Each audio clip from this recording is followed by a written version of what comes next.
Hello, I'm Emma from mmmEnglish. I've got a pronunciation lesson for you today, one that I think you'll find incredibly useful. I'm going to give you some tips that will help you to pronounce thousands of English words, words that end in TION. Now, I bet that you're already thinking of some examples of English words that end in TION, aren't you? There are so many.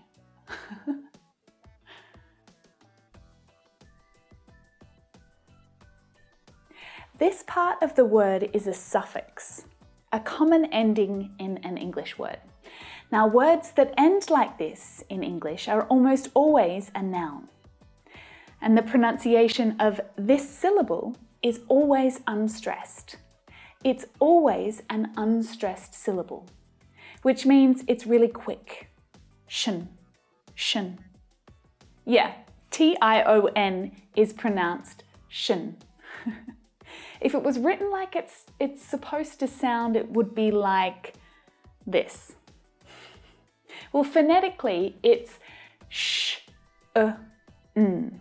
These are the phonetic symbols, the sounds, not the letters. Sh, an unvoiced consonant sound, the unstressed vowel sound, the schwa, and n, a voiced consonant sound. Now bring all of those sounds together and you get sh, n, shun, shun. It's really, really fast. In fact, often the schwa sound is absorbed into the consonant sounds. Because it's unstressed, we hardly hear it at all. So if you see it in a dictionary written like this, it means that the sound is absorbed into the consonant sounds around it. Sh, n, shn.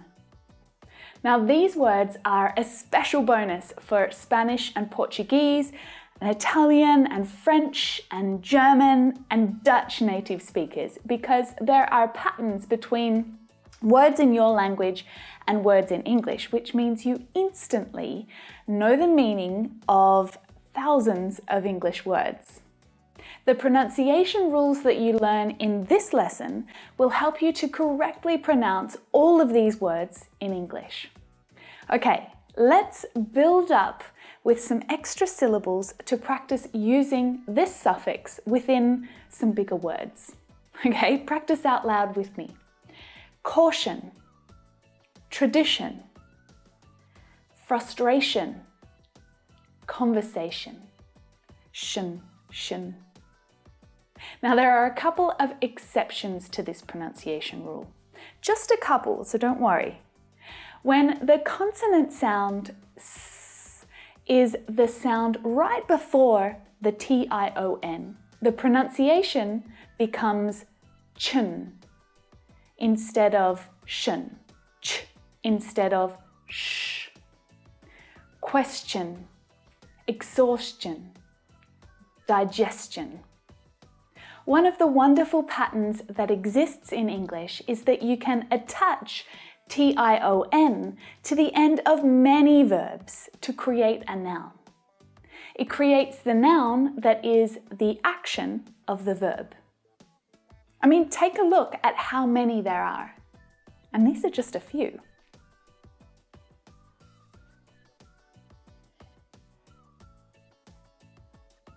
In an earlier lesson, I talked about the importance of word stress in spoken English. Using the correct word stress will help you to sound much more natural when you speak English.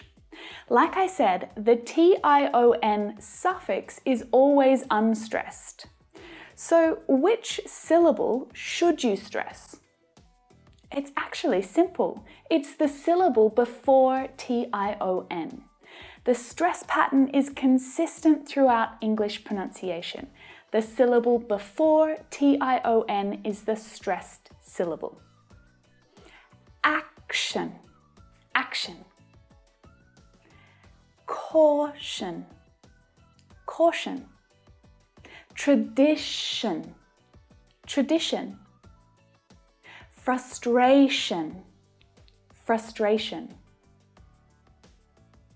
connection, connection, donation, donation, repetition, repetition, inspiration, inspiration, construction, construction, invention, invention, infection, infection, description, description, collection, collection, interruption, interruption, population, population, celebration, celebration, innovation, innovation, transformation, transformation. It's consistent across all syllables. TION doesn't have to be the final suffix either. It can be followed by AL or ALLY. Traditional, traditionally. International, internationally. But the stress pattern is exactly the same, even now. The stress syllable is the one before TION. International, traditionally. Well, that's it for this lesson. I hope that this little pronunciation tip showed you just how easy it is to start practicing the correct pronunciation of all of these words. Remember that there are thousands of them in English. Make sure you subscribe and check out some of my other pronunciation lessons right here. Thanks for watching today, and I'll see you next week. Bye for now.